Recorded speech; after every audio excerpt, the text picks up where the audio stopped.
When the St. Thomas Men's Basketball League formed back in 1948, no one had any idea it would still be running 52 years later. But now in 1999, it is as competitive as ever.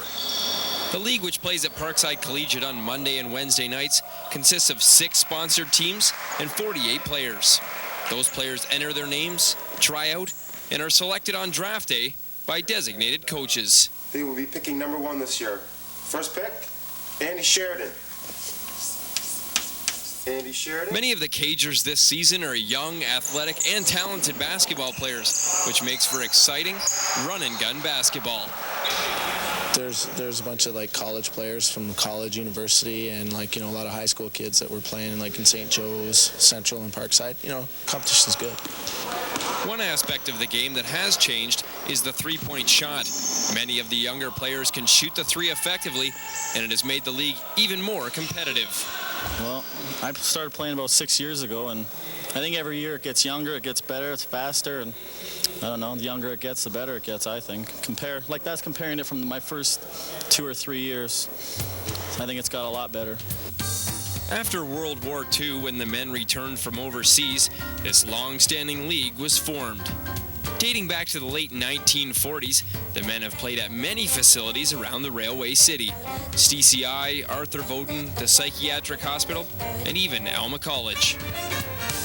We had a very, very gracious gift given to us by Peter Hepburn, which was a barn, and the boys all chipped in, built a tremendous facility out there, which was built a fellowship that could never be forgotten with the fellows out there. We had a great time at the barn. Owned by Peter Hepburn, the barn, built in the early 50s, is located just east of Highway 4 on Fruit Ridge Line south of St. Thomas.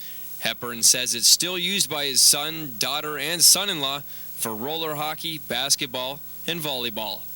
But we had some tremendous years. The greatest time really was at the barn. The fellowship was wonderful. Everybody got together. They fought like heck all night long and got together after and had a few pops, relinquished, spread their dreams, and had a great time.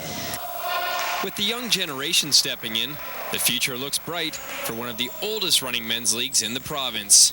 Would you say the league's going to go on for another 50-some-odd years? I would definitely say it would. Yeah, it seems to be getting stronger. This year I would say we had maybe a dozen more come out, and actually we could have accommodated another team in the league, really, with the amount of kids that we had come out this year. With many of the players in their mid to late 20s, maybe the league will exist for another 50 years. In St. Thomas, I'm Brent Lale for Plugged In.